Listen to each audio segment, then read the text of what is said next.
বিকেলে নাস্তার জন্য চলুন ঝটপট কিছু বানাই। যে উপকরণগুলো আমাদের কিচেনে সব সময় থাকে। 1 কাপ আটার 1টা আলু দিয়েই আপনি চাইলে 3 থেকে 4 জনের জন্য এরকম একটা নাস্তা বানিয়ে পরিবেশন করতে পারেন। আলুর পুরটাও খেতে হয়েছে দারুণ মজার। যারা সহজ টাইপের নাস্তা পছন্দ করেন আজকের রেসিপি ভালো লাগবে। প্রথমে আমরা আটার ডোটা মাখিয়ে নেব। 1 কাপ নিয়ে নিচ্ছি আটা। আপনি চাইলে এখানে ময়দাও নিতে পারেন, হাতের কাছে যেটা থাকে ওইটা দিয়েই হয়ে যাবে। তারপর পরিমাণ মতো লবণ দিয়ে দিচ্ছি। 1 টেবিল চামচ তেল দিয়ে আটা, লবণ, ময়দা একসাথে মিশিয়ে নিচ্ছি। মেশানো হয়ে গেলে এখানে কুসুম গরম পানি দিয়ে একটা সফট ডো তৈরি করে নেব। মিশিয়ে নেওয়ার পর এই ডোটা রেস্টে দিয়ে দিচ্ছি 10 মিনিটের জন্য। ততক্ষণে আমাদের আলুর পুরটা বানানো হয়ে যাবে। চুলায় আরও একটি প্যান বসিয়ে 1 টেবিল চামচ দিয়ে দিচ্ছি রান্নার তেল। 1 চা চামচ দিয়ে দিচ্ছি আদা আর রসুন কুচি, 1/2 চা চামচ পাঁচফোড়ন, 2টার মতো পেঁয়াজ কুচি দিয়ে দিচ্ছি। এখন এই পেঁয়াজটা কিছুটা ভাজা হয়ে গেছে।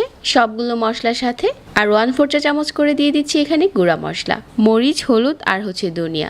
একটা বড় সাইজের আলু একটু ছোট করে কেটে নিয়েছি যাতে তাড়াতাড়ি সিদ্ধ হয়ে যায়, ওইটা দিয়ে দিলাম। আর পরিমাণ মতো লবণ দিয়ে দিচ্ছি। একটু নেড়েচেড়ে মিশিয়ে নিয়ে এখানে আমি 1/2 কাপ দিয়ে দিচ্ছি পানি। পানিটা দেওয়ার পর ঢাকনা দিয়ে ঢেকে অল্প আঁচে রান্না করে নিচ্ছি। এখন পানিটাও শুকিয়ে গেছে আর আলুটাও ভালো করে সিদ্ধ হয়ে গেছে। তো এই আলুর পুরে এখন দিয়ে দিচ্ছি 1/4 চা চামচ গরম মশলার গুঁড়া আর পরিমাণ মতো ধনেপাতা কুচি, কাঁচামরিচ কুচি। আবারও নেড়েচেড়ে মিশিয়ে নিচ্ছি। এখন আমাদের আলুর পুরটা রেডি হয়ে গেছে। আমরা আটার যেই ডোটা রেস্টে দিয়েছিলাম 10 মিনিট পর ওইটাও সফট হয়ে গেছে। তারপর এখান থেকে ছোট একটা ডো নিয়ে প্রথমে পাতলা রুটির মতো বেলে নিচ্ছি।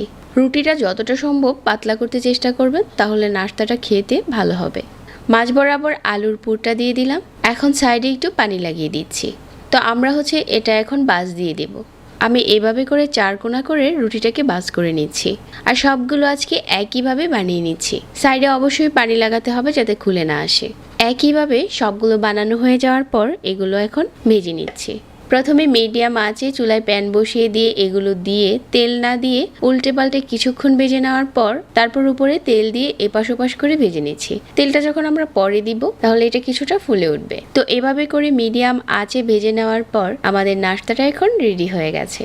একইভাবে সবগুলো ভেজে নিয়েছি। তো এখন চলুন এই নাস্তাটা কেটে শেয়ার করি। সহজ একটা রেসিপি শেয়ার করলাম বিকেলের নাস্তার জন্য। যারা এরকম সহজ রেসিপি খুঁজছেন আজকের রেসিপিটা ভালো লাগবে। আমার এরকম সহজ রেসিপি ভালো লাগলে চ্যানেল সাবস্ক্রাইব করবেন আর আমাদের ফেসবুক পেজ ফলো করতে পারেন। সবাইকে ধন্যবাদ জানাচ্ছি আর আজকে এখানেই বিদায় নিচ্ছি। আল্লাহ হাফেজ।